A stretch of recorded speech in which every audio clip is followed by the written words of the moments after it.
never on fire. ರಾಜ್ಯದಲ್ಲೇ ಅತಿ ದೊಡ್ಡ ಎರಡನೇ ಮಹಾನಗರ ಪಾಲಿಕೆ ಹುಬ್ಬಳ್ಳಿ ಧಾರವಾಡ ಮಹಾನಗರ ಪಾಲಿಕೆ. ಆದರೆ ಮಹಾನಗರ ಪಾಲಿಕೆಯಲ್ಲಿ ಹಣವೇ ಇಲ್ಲ. ಹುಬ್ಬಳ್ಳಿ ಧಾರವಾಡ ಮಹಾನಗರ ಪಾಲಿಕೆಯ ಖಜಾನೆ ಸಂಪೂರ್ಣ ಖಾಲಿಯಾಗಿದೆ. 2 ತಿಂಗಳಿಂದ ಕಷ್ಟಪಟ್ಟು ದುಡಿತಾ ಇರುವಂತಹ ಸಿಬ್ಬಂದಿಗಳಿಗೆ ವೇತನ ಕೂಡ ಕೊಡೋದಕ್ಕಾಗ್ತಾ ಇಲ್ಲ. 2 ತಿಂಗಳಿಂದ ವೇತನ ಕೂಡ ಸಿಕ್ಕಿಲ್ಲ.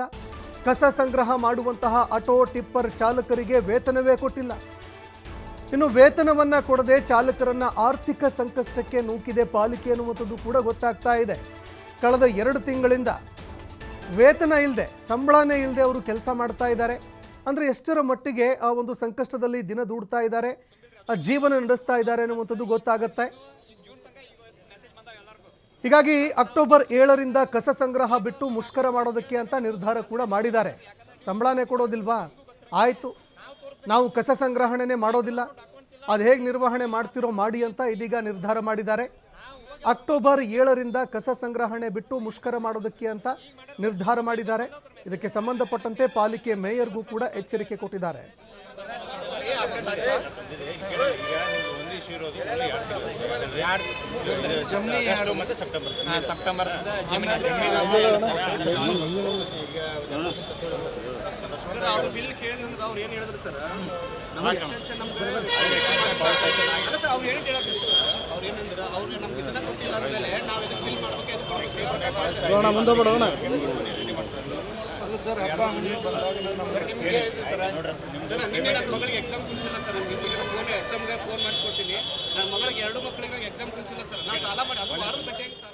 ಇದೇ ವಿಚಾರಕ್ಕೆ ಸಂಬಂಧಪಟ್ಟಂತೆ ನಮ್ಮ ಪ್ರತಿನಿಧಿ ಯಲ್ಲಪ್ಪ ಸೋಲಾರಗೊಪ್ಪ ಪಾಲಿಕೆ ಸಿಬ್ಬಂದಿಗಳನ್ನು ಮಾತನಾಡಿಸಿದ್ದಾರೆ.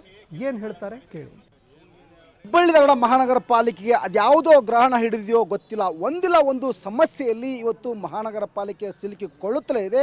ಈಗ ಅಂತಂದರೆ ಇಲ್ಲಿ ಟಿಪ್ಪರ್ ಚಾಲಕರಿಗೆ ನಿರಂತರವಾಗಿ ವೇತನ ಕೊಡದೆ ಅವ್ರನ್ನ ಸತಾಯಿಸುವಂತಹ ಕೆಲಸವನ್ನು ಇವತ್ತು ಮಹಾನಗರ ಪಾಲಿಕೆ ಮಾಡ್ತಿದೆ. ಒಂದು ಕಡೆ ಅಂದರೆ ಮನವಿ ಮಾಡ್ತಾರೆ, ನಮ್ಮ ಕುಟುಂಬ ಸಾಗಬೇಕಾದ್ರೆ ನಮಗೆ ವೇತನ ಕೊಡಿ ಅಂತಿದ್ದಾರೆ. ಹೀಗಾಗಿ ಟಿಪ್ಪರ್ ಚಾಲಕರನ್ನ ಮಾತಾಡ್ತೀನಿ. ಸರ್, ನಿರಂತರವಾಗಿ ಹೋರಾಟ ಮಾಡದೆ ವೇತನ ಪಡ್ಕೋಬೇಕಾ ತಾವು? ಪ್ರತಿ ತಿಂಗಳನ್ನು ನಾವು ಪೇಮೆಂಟ್ ಕೇಳಬೇಕಂದ್ರೆ ಇಲ್ಲಿ ಹೋರಾಟ ಮಾಡಬೇಕ್ರಿ. ಈಗ ನಾವು ಕನಿಷ್ಠ ಪಕ್ಷ 7ರಿಂದ 8 ವರ್ಷ ಆಯಿತು ಮಹಾನಗರ ಪಾಲಿಕೆಯಲ್ಲಿ ವಾಹನ ಚಾಲಕರಾಗಿ ಕಾರ್ಯನಿರ್ವಹಿಸಕತ್ತು. ನಮ್ಮ ಇವತ್ತಿನವರೆಗೂ ಯಾವುದೇ ಥರದ ಬೇಡಿಕೆನೂ ಈಡೇರಿಲ್ಲ. ಆಮೇಲೆ ನಮ್ಮ ವೇತನ ಮಾತ್ರ ಯಾವತ್ತೂ ಸರಿಯಾಗಿ ಕೊಟ್ಟಿಲ್ಲ. ಅಧಿಕಾರಿಗಳಿಗೆ ನಾವು ಇಷ್ಟು ಕೇಳ್ಕೊಂಡಿದ್ದೇವೆ ಅಂದ್ರೆ ನಮ್ಮ ಸಂಸಾರ ನಡೆಸೋದಲ್ಲ, ನಮ್ಮ ಮನೆಗಳನ್ನು ನಡೆಸೋದಕ್ಕೆ ಕಷ್ಟ ಐತಿ. ಮನೆ ಒಳಗೆ ಬಾಡಿಗೆ ಇದ್ದವ್ರನ್ನ ಮನೆಯಿಂದ ಹೊರಗೆ ಹಾಕ್ಯಾರ. ಆಮೇಲೆ ಮಕ್ಕಳನ್ನ ಸ್ಕೂಲಿಂದ ಹೊರಗೆ ಹಾಕ್ಯಾರ. ಮನೆಯೊಳಗೆ ಸಂತಿಲ್ಲ. ಹಬ್ಬ ಹರಿದಿನ ಬಂದರೆ ನಾವು ಒಂಥರ ಈ ದೇಶದ ಪ್ರಜೆಗಳು ಅಲ್ಲೇನೋ ಅನ್ನೋ ಮಟ್ಟಕ್ಕೆ ಮಾಡ್ಯಾರ ನಮ್ಮ ಮಹಾನಗರ ಪಾಲಿಕೆ ಅಧಿಕಾರಿಗಳು. ಸರ್, ಎಷ್ಟು ಜನ ಟಿಪ್ಪರ್ ಚಾಲಕರಿದ್ದೀರಿ? ಈ ನಿರಂತರ ಹೋರಾಟ ಮಾಡಲೇಬೇಕಾ? ಮಾಡದೆ ಏನು ಗೊತ್ತಿಲ್ಲ. ನಾವು ಹೋರಾಟ ಮಾಡದೇ ಇದ್ದರೆ ಯಾವುದೇ ಥರ ನಮ್ಗೆ ಸೌಲಭ್ಯಗಳು ಸಿಗಲ್ಲ. ಆಮೇಲೆ ನಮ್ಗೆ ವೇತನ ಸರಿಯಾಗಿ ಬರಲ್ಲ. ನಾವು ಕೇಳೋಕೆ ಬಂದರೆ ಇವತ್ತು ಹಾಕ್ತೀವಿ, ನಾಳೆ ಹಾಕ್ತೀವಿ. ಪ್ರತಿ ಸಲ ಬಂದಾಗ ಇದೇ ಮಾತು ಹೇಳ್ತಾರೆ, ಕಳಿಸ್ತಾರೆ. ಆಮೇಲೆ ಪ್ರತಿ ಒಂದು ಏನೋ ಕೆಲಸ ಬಂದು ಡ್ರೈವರ್ಗಳನ್ನ ಕೇಳ್ತಾರೆ, ಯಾಕೆ ಈ ಥರ ಮಾಡಿದ್ದೀರಾ, ಯಾಕೆ ಇದನ್ನು ಮಾಡಿಲ್ಲ ಅಂತ. ಯಾರಿಗೂ ಲೇಬರ್ನ ಕೇಳಲ್ಲ.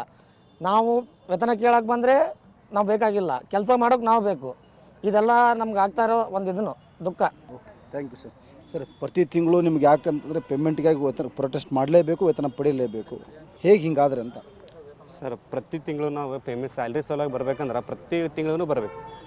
ಅವ್ರ ಪೇಮೆಂಟ್ ಕೊಡ್ಬೇಕಂದ್ರೆ ಕನಿಷ್ಠ ಪಕ್ಷ ಏನಿಲ್ಲ ಅಂದರು 25ನೇ ತಾರೀಕಿನ ಮೇಲೆ ಪೇಮೆಂಟ್ ಆಗ್ತಾರೆ. ಲಾಸ್ಟ್ ಟೈಮ್ ಜಮನಿ ಇವರು ಆದರ್ಶ್ ಎಂಟರ್ಪ್ರೈಸಸ್ ಅವ್ರು ಇದ್ದಾಗ ಅವರು ಸಮೇತ ನಾವು ಪೇಮೆಂಟ್ ಕೊಡಬೇಕಂದ್ರೆ ಅವ್ರಿಗೂ ಕಮಿಷನ್ ಕೇಳ್ತಾ ಇದ್ರು ಅವಾಗ. ಸರ್, 5ನೇ ತಾರೀಕಿನ ಮಟ್ಟ ಅವ್ರಿಗೆ ಸಮಯವನ್ನು ಕೊಟ್ಟಿದೆ, ಗಡುವನ್ನು ಕೊಟ್ಟಿದೆ. ನಮ್ಮ ಅಧ್ಯಕ್ಷರು, ಗೌರವಾನ್ವಿತ ಅಧ್ಯಕ್ಷರು ಹೇಳಿದ್ದಾರೆ 5ನೇ ತಾರೀಕಿನೊಳಗೆ ಏನಾದರೂ ಆಗದೇ ಇದ್ದೆ 7ನೇ ತಾರೀಕಿಗೆ ನಾವು ಮುಷ್ಕರ ಮಾಡ್ತೀವಿ ಅಂತ ಹೇಳಿವಿ. ಸೊ ಅವ್ರು ಕೊಡದೇ ಇದ್ದರೆ ಮುಂದಿನ ಪ್ರೊಸೆಸಿಂಗ್ ಏನಿದೆ ಅಲ್ಲ ಅದು ಮುಷ್ಕರ ಮಾತ್ರ ಕಂಟಿನ್ಯೂ ಮಾಡ್ತೀವಿ sir. Okay, thank you sir. ಇಲ್ಲೇ ಪ್ರತಿ ತಿಂಗಳು ಸಹ ಇಲ್ಲಿ ಅಂತಾರೆ ನಾವು ವೇತನ ಪಡಿಲೇಬೇಕಾದ್ರೆ ಬೀದಿಗಿಳಿದು ಹೋರಾಟ ಮಾಡಬೇಕು. ಹೋರಾಟ ಮಾಡಿದಾಗೂ ಇಲ್ಲಿ ಅಂತಾರೆ ಮನಸೋ ಇಚ್ಛೆ ಅಂತಾರೆ ತಮಗೆ ಯಾವಾಗ ಬೇಕಾದಾಗ ಇಲ್ಲಿ ಅಂತಾರೆ ವೇತನ ಕೊಡುವಂಥ ಕೆಲಸವನ್ನು ಮಾಡ್ತಾರೆ.